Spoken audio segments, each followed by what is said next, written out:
सबको राम राम नमस्कार। देखिए आज हम 2017 वाला क्वेश्चन देखेंगे। ये केपीएससी का है, हिंदी क्वेश्चन पेपर। आप सब हिंदी मांग रहे थे तो हिंदी क्वेश्चन पेपर देखेंगे। प्लीज़ प्लीज़ आपसे सबसे रिक्वेस्ट कीजिए, मेरा ये है कि आप बिना चैनल सब्सक्राइब किए मत जाइए, क्योंकि इससे हौसला मिलता है, हमें कोई लाभ नहीं है। आप बोल रहे हैं इसलिए मैं कहाँ से ढूंढ के लाके हिंदी क्वेश्चन पेपर आपके सामने रख रहा हूँ और विथ की आंसर के साथ आपके सामने रख रहा हूँ। तो प्लीज़ आपको कुछ पैसे नहीं लगेंगे सब्सक्राइब करने से। प्लीज़ सब्सक्राइब कीजिए, मुझे सब्सक्राइबर की बहुत ज़्यादा ज़रूरत है। तो जो भी देखते हैं दया करके आपसे रिक्वेस्ट है कि सब्सक्राइब कीजिए। एक बटन दबाने से आपको ना डिस्टर्ब होगा ना कुछ होगा। सब्सक्राइब कर लीजिए। मैं HSTR से संबंधित सभी सिलेबस मैं अपलोड कर दूंगा। ये कहते हुए चलिए देखते हैं। आप मुझे लगता है कि आप करेंगे, सब्सक्राइब करेंगे, निराश नहीं करेंगे। तो चलिए देखते हैं। 100 क्वेश्चन रहेंगे, ये पूरा एक ही बार में कंप्लीट कर देते हैं विथ की आंसर के साथ। तो देखिए पहला क्वेश्चन है, प्रयोग तो कविता में हमेशा से ही चले आए, किंतु प्रयोगवाद विशेष रूप से प्रयोग को डैश देता है। प्रयोग को क्या देता है? डैश देता है। तो इसका आंसर हुआ महत्व देता है। महत्व दिया, स्थान, नयापन या खुशी नहीं, महत्व देता है। नेक्स्ट है, पृथ्वीराज रासो में फारसी, अरबी, तुर्की तथा पश्तो भाषाओं के शब्द मिलते हैं। निम्न शब्दों को भाषा के साथ जोड़िए। तो इसका होता है दूसरे का, एक होता है अरबी होगा फोर्थ, शेख, सुल्तान, याकूत। फारसी होगा त्रि, शक्कर, कमान, रुख। तुर्की होगा टू, आका, कलरगी, गलीचा। और पश्तो होगा पठान और रोहिला। नेक्स्ट देखते हैं भारतीय, थर्ड वन क्वेश्चन है। देखिए क्वेश्चन ऐसा है, भारतीय भाषाओं की विशिष्ट ध्वनियों को ठीक ठीक व्यक्त करने के लिए नए संकेत चिन्हों की आवश्यकता अनुभव की गई। इस उद्देश्य से शिक्षा मंत्रालय ने एक भाषाविद समिति की रचना कब संगठित की? तो थर्ड वन का है, देखिए थर्ड वन का है 1663 और 1664। नेक्स्ट है, भाषा विज्ञान वह विज्ञान है जिसमें भाषा का सर्वांगीण विवेचनात्मक अध्ययन प्रस्तुत किया जाता है। यह कथन किस चिंतक का है? तो फोर्थ वन का है, देखिए फोर्थ वन का है डॉक्टर कपिल देव द्विवेदी। कपिल देव द्विवेदी। देखिए एक बात बोलना चाहता हूँ, आपकी सतत मेहनत, आपकी 6 महीने की सतत मेहनत आपको औरों से 1.5 से 2 साल आगे ले जाती है। तो मेहनत करना मत छोड़िए। और जब तक आपके नाम के साथ स्टूडेंट शब्द जोड़ा है तब तक आप पढ़ना और रिवीजन करना मत छोड़िए। तो यही कहते हुए आगे चलते हैं। चांदनी पत्ते खड़काती है जबकि हवा लिपटी चली छायाओं में, भू नभ की भांति। अनगिर हाथों में लिए हुए सपनों की कुंडिया। यह छंद किस कविता द्वारा रचित है? तो पांचवा देखिए, यह है Shamsher Bahadur Singh. Shamsher Bahadur Singh. Sixth one question है, महादेवी वर्मा की कौन सी कृति ज्ञानपीठ पुरस्कार है? तो उसकी कृति है, आपको सभी को पता होगा, सिक्स्थ का है टू, यामा। यामा के लिए उनको ज्ञानपीठ पुरस्कार दिया गया है। सेवेंथ है, छायावाद एक विशेष प्रकार की भाव पद्धति है। जीवन के प्रति एक विशेष भावनात्मक दृष्टिकोण है। यह स्थूल के प्रति सूक्ष्म का विद्रोह है। यह कथन विद्वान का है? यह कथन किस विद्वान का है? यह है 7th वन डॉक्टर नगेंद्र का। इसमें दो, इसी क्वेश्चन में दो आ जाते। देखिए, स्थूल के प्रति सूक्ष्म का विद्रोह और सूक्ष्म के प्रति स्थूल का विद्रोह। और एक आचार्य ने कहा है, शायद आचार्य रामचंद्र शुक्ला या बाबू गुलाब राय ने कहा है, सूक्ष्म के प्रति स्थूल का विद्रोह है। तो आगे चलते हैं। 8वां क्वेश्चन है। क्वेश्चन ऐसा है, नारी तुम केवल श्रद्धा हो, विश्वास रजत नभ पद तल में पीयूषोत्सी बहा करो, अवनी और अंबा तल में यह प्रसाद रचित किस काव्य की पंक्ति है? यह किसका है? यह 8वां है कामायनी का, जयशंकर प्रसाद द्वारा रचित कामायनी 1936, आंसू 1925, झरना 1918, लहर 1933। आगे है कथन तर्क। कथन विद्वानों के कथन ज्यादा दिए गए इस क्वेश्चन पेपर में। तो देखिए 9th वन, नहीं पराग नहीं मधुर नहीं विकास यही काल, अली कले सो बंध्यो आगे कौन हवाल। यह किस कवि का दोहा है? यह बिहारी का है। जब राजा नरसिंह जब अपनी नहीं दुलाही क्या बोलते हैं उसको, नहीं दुलाही पत्नी के साथ अपना राजकाज छोड़ के ज़्यादा बिजी हो जाते हैं, महल से बाहर नहीं आते हैं, उनके साथ ही प्रेम प्रसंगों में, प्रेम में पड़ के किले के अंदर या कहे कि राजमहल के अंदर जब वह ज़्यादा समय बिताने लगता है, तब बिहारी जी ने यह दोहा लिखकर राजा को भेजते हैं। तो नहीं पराग नहीं मधुर नहीं विकास यही काल, आले कले सो बांधियो आगे कौन हवाल। मतलब न विकास है, न मधु है, न कुछ है, अली कली से बंध गए हो, आगे किसको हवाल, मतलब किसको ये देकर चले जाना चाहते हो, ऐसा करके ये अपना दोहा भेजते हैं। तो इससे जगकर राजा जयसिंह ने बाहर आकर काम करने लगते हैं, मतलब उस प्रेम प्रसंग से बाहर आके उनकी आंखें खुल जाती है, राजकाज करने लगते हैं। बिहारी 717 या 721 दोहे लिखे हैं। इनको कहते हैं, इनको ये कहते हैं कि घाव कहे अति गंभीर, नावन के तीर घाव कहे अति गंभीर कहते हैं, लेकिन इनके छोटे छोटे दोहे मतलब बहुत मार्मिक है।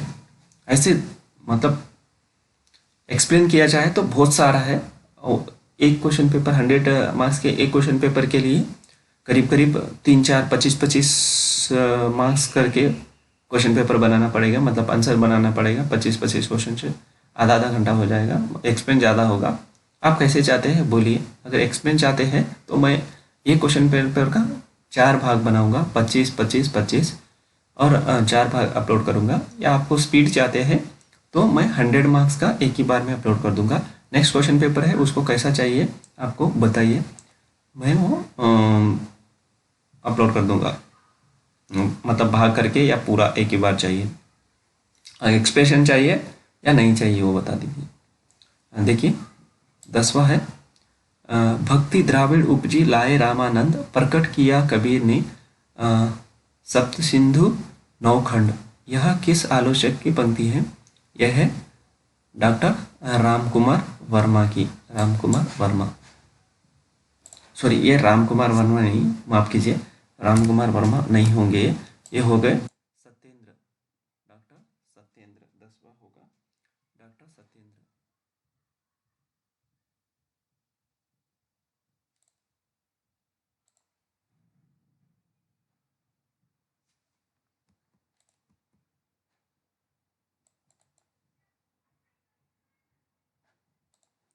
आप इन क्वेश्चन से आगे बढ़ो, उससे पहले मैं छोटा सा अपना परिचय देना चाहता हूँ।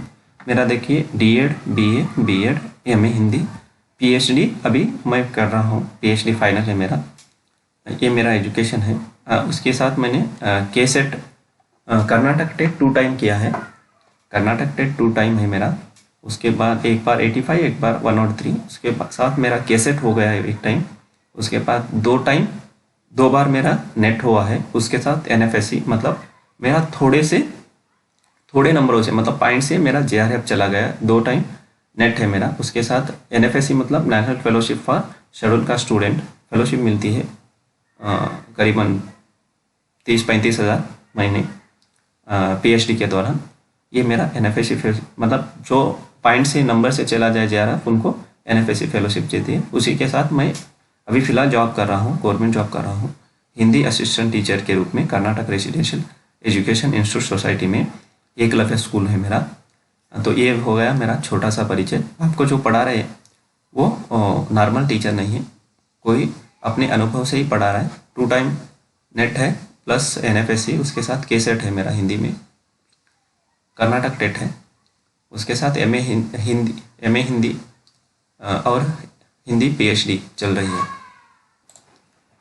तो चलिए, ये हो गया भक्ति द्राविड़ उपजे लाए रामानंद, मतलब भक्ति द्राविड़ में उपजी है और उसको कौन लाए है? रामानंद ले लाए हैं। कहाँ पे? उत्तर में लाए हैं। पहले भक्ति कहाँ पे उपजी है? द्राविड़ में उपजी है, मतलब दक्षिण में उपजी है। प्रकट किए कबीर, कबीर ने उसको प्रकट किया है कहाँ पे? सप्त सिंधु 9 खंड, 7 सिंधु और 9 खंडों में। देखिए अगला क्वेश्चन है 11वां, निम्नलिखित में से कौन सी कृति भूषण की नहीं है? भूषण की कृति कौन सी नहीं है? 11वां देखिए, ये शिव सिंह सरोज भूषण की नहीं, शिवभूषण, शिवराज भूषण, शिवबावनी और छत्रसाल दशक, ये शिव सिंह ये सब भूषण की है। लेकिन शिव सिंह सरोज शिव सिंह सेंगर की 1883। देखिए आगे है 12वां क्वेश्चन है, दैव अत्याचार कैसे घोर और कठोर है, यह कभी पहुंचे किसी के अश्व जल या किया करते रहे सबको विकल। यह पंक्ति किस कवि की है? तो 12वां है, देखिए 12वां है निराला की। निराला बहुत ही बड़े छायावाद के कवि रह चुके हैं। उसके बाद चलते हैं क्वेश्चन 13 पे। क्वेश्चन 13 देखिए 13th क्वेश्चन ऐसा है, जही मन पवन न संचरई रवि शशि नाही पवेश, तही बट चित विश्राम करो सरहे अहि अहिय उस उवेश। यह पंक्ति किस कवि की है?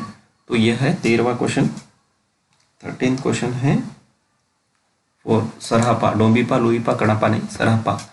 14th है आत्मनेपद का निबंधकार कौन है? आत्मनेपद का निबंधकार 14 है। 14 है अज्ञेय। आत्मनेपद का आत्मनेपद नाम शीर्षक से लिखा गया निबंध का निबंधकार है श्री राम शर्मा, डॉक्टर नगेंद्र गुलाब राय नहीं है। 15वां है 15th है अस्थि चर्म मय देह मम तामे जैसे प्रति, तैसी जो श्री राम में होती न तो भव भीति। यह किस महाकवि की पंक्ति है? यह है 15वां, 3rd वन तुलसीदास। इस प्रसंग के बारे में मैं आपको बताना चाहूँगा, आपके पास सुनने का पेशेंस रहा तो। अस्थि चर्म मय देह मम तामे जैसी प्रीति, मतलब एक दिन क्या होता है, तुलसीदास बाहर गए हुए रहते हैं। तुलसीदास की मैंने आत्मकथा पढ़ी है, जिसे लिखा है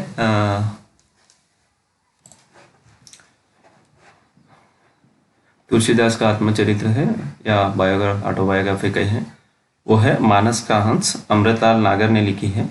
ये नेट के न्यू अपडेटेड सिलेबस में है। मानस का हंस जो अमृतलाल नागर, तुलसी और खंजन नयन जो लिखी है। खंजन नयन एक और एक उनका लिखा हुआ ग्रंथ है अमृतलाल नागर का, वो है खंजन नयन, जो सूरदास के ऊपर लिखा गया है। सूरदास का कहे कि जीवन चरित्र है, जीवनी है। खंजन नयन और मानस का तुलसी पे है और खंजन नयन सूरदास के ऊपर है।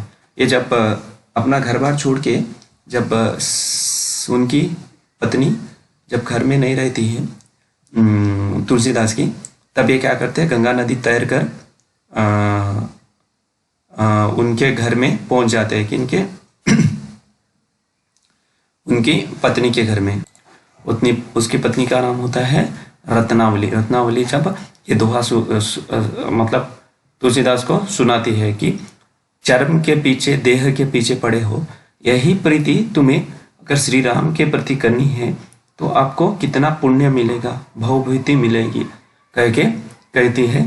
तब इनको क्या होता है, ज्ञानोदय जैसा हो जाता है तुलसीदास को, और आके जैसे सन्यासी जीवन व्यतीत करने लगते हैं।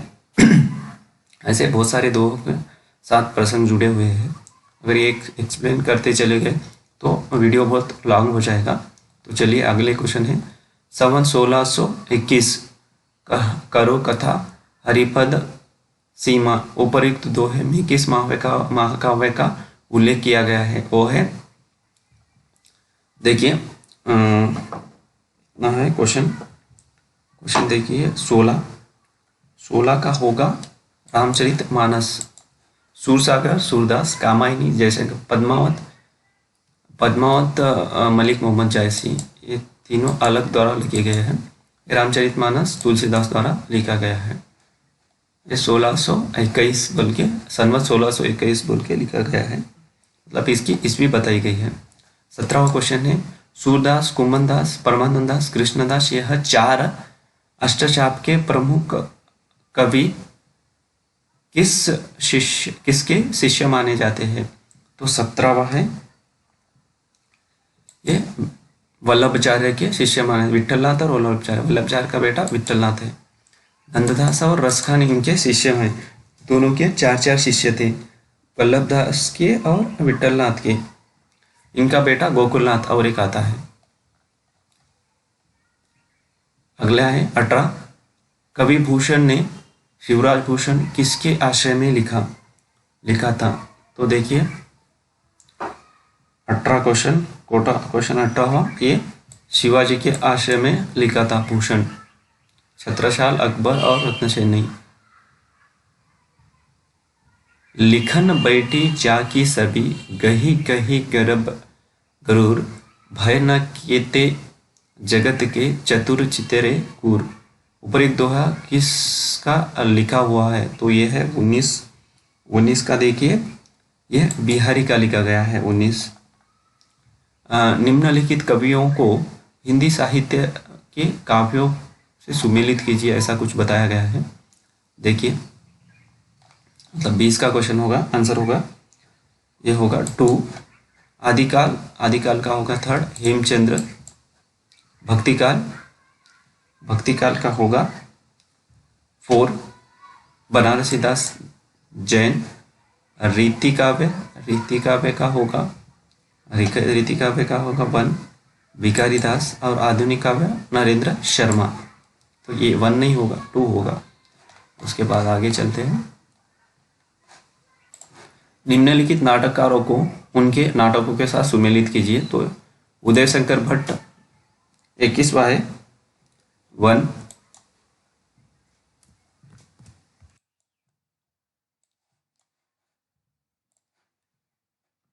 मतलब उदय शंकर भट्ट विक्रमादित्य 1929। नेक्स्ट है बी, उपेंद्रनाथ अश्क 1, जय पराजय 1937। रामकुमार वर्मा 4, संत तुलसीदास 1974। वृंदावनलाल वर्मा का है 3rd।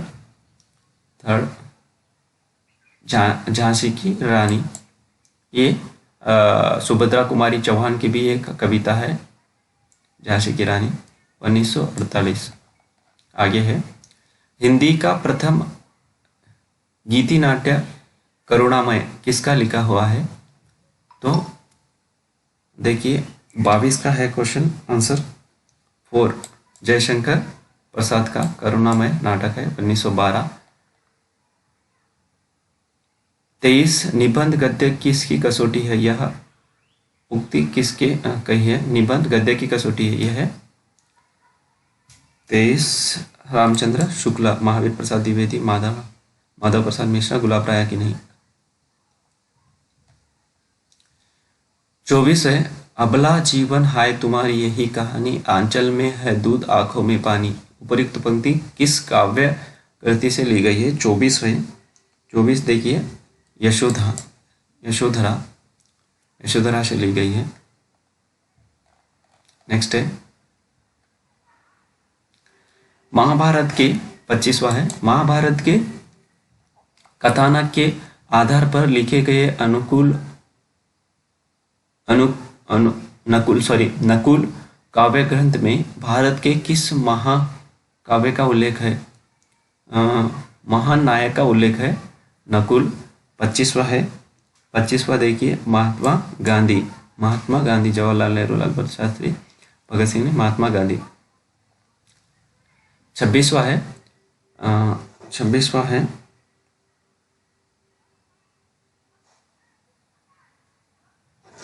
देखिए, नवयुग की मीरा बनकर तुम जग प्रांगण में छाई, प्रिय तरु की मधु तलिका से कुछ भेद भरी परछाई। उपर्युक्त पंक्ति किस सुमित्रानंदन पंत जी ने किसके लिए कही है? तो पंत जी ने, ऑब्वियसली बात है, जब कोई कवियत्री नहीं थी तो महादेवी वर्मा के लिए, मनु भंडारी, मीराबाई और सुभद्रा कुमारी चौहान और महादेवी वर्मा एक ही टाइम के आती है। मीराबाई तो बहुत पुरानी हो गई है और ये मनु भंडारी आधुनिक है।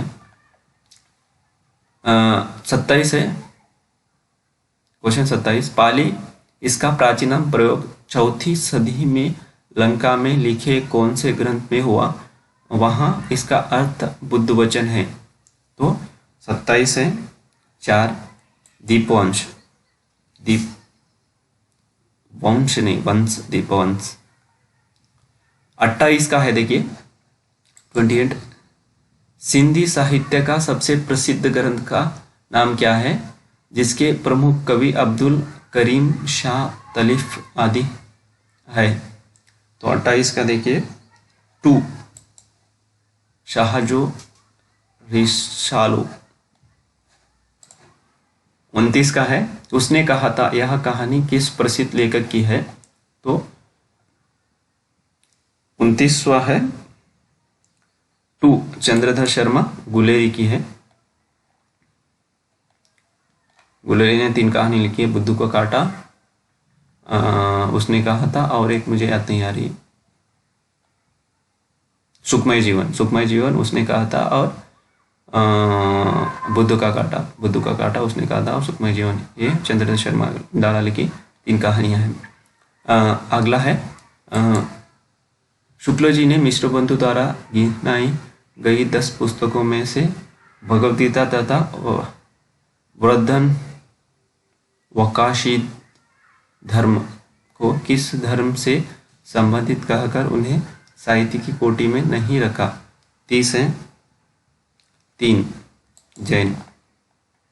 पुष्यदंत या पुष्य कश्यप गोत्रीय ब्राह्मण थे, ये किसके भक्त थे जो अंत में जैन हो गए? तो 31 है 4 शिवाजी के।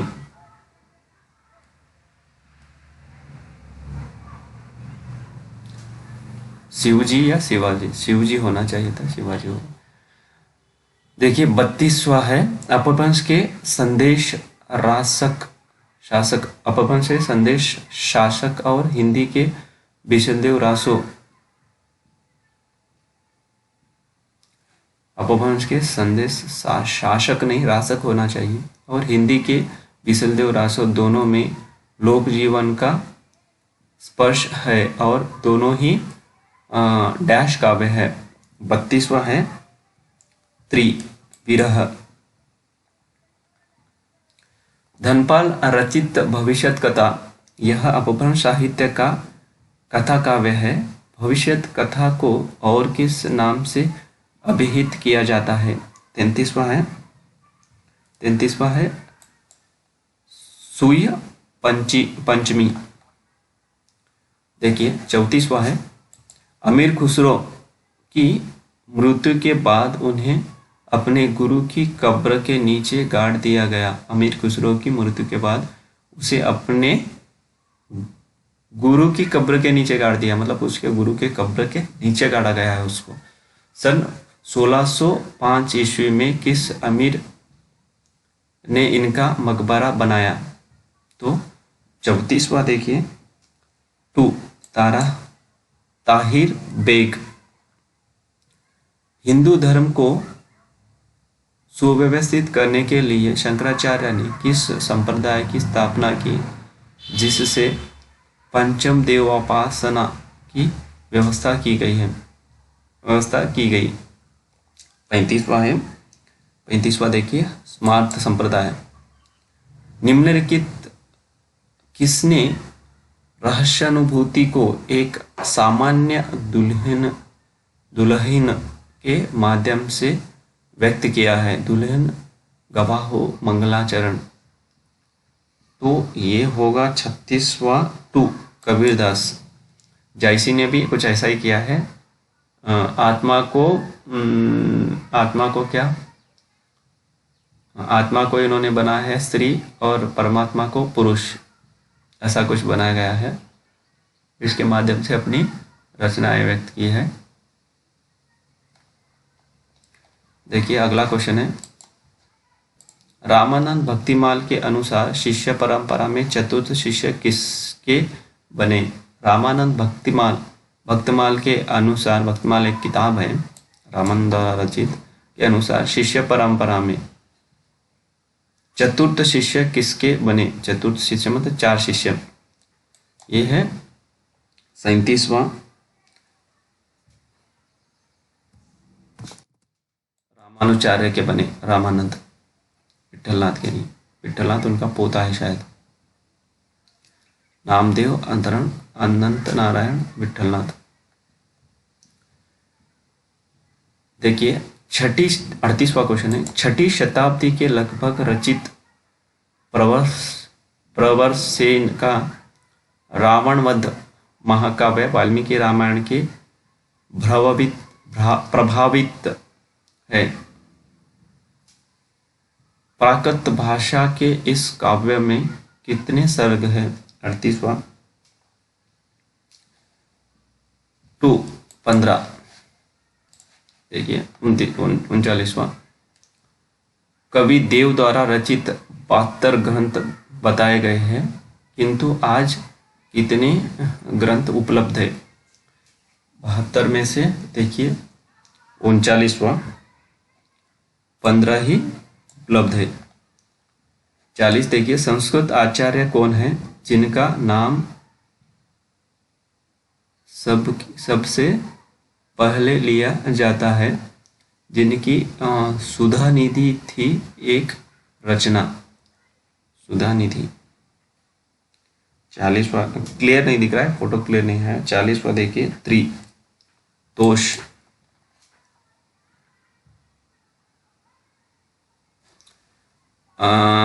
रस रूप का तुलसी भूषण 1754 अलंकार निरूपण संबंधित छोटा सा ग्रंथ है, जिसके कितने अलंकारों के लक्षण उदाहरण प्रस्तुत किए गए हैं? 41वां है 1 11। देखो 42वां, कौन से कवि की केवल एक ग्रंथ की रचना का भी कवियों की पंक्ति में उत्कृष्ट स्थान है, जो हिंदी साहित्य में गौरव है? 42वां बिहारी, बोला है ना मैंने, 720 या 21, 717 21 या 20 इतने कुछ दोहे लिखे गए, लेकिन एक दोहे उनका बहुत मार्मिक है, बहुत अच्छे तरीके से लिखे गए हैं। देखिए 43वां है प्रेमधन छंदावृत रचना। प्रेमवत छंदावृत रचनाओं के अतिरिक्त उन्हें लोक संगीत की कौन सी शैलियों में कविताएं लिखी? प्रेमधन एक कवि है। देखिए 43वां 3 कजली और लावणी।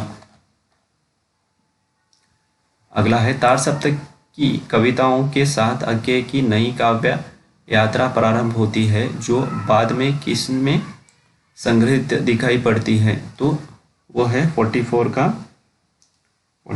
का है इत्तेलम। देखिए दोस्तों,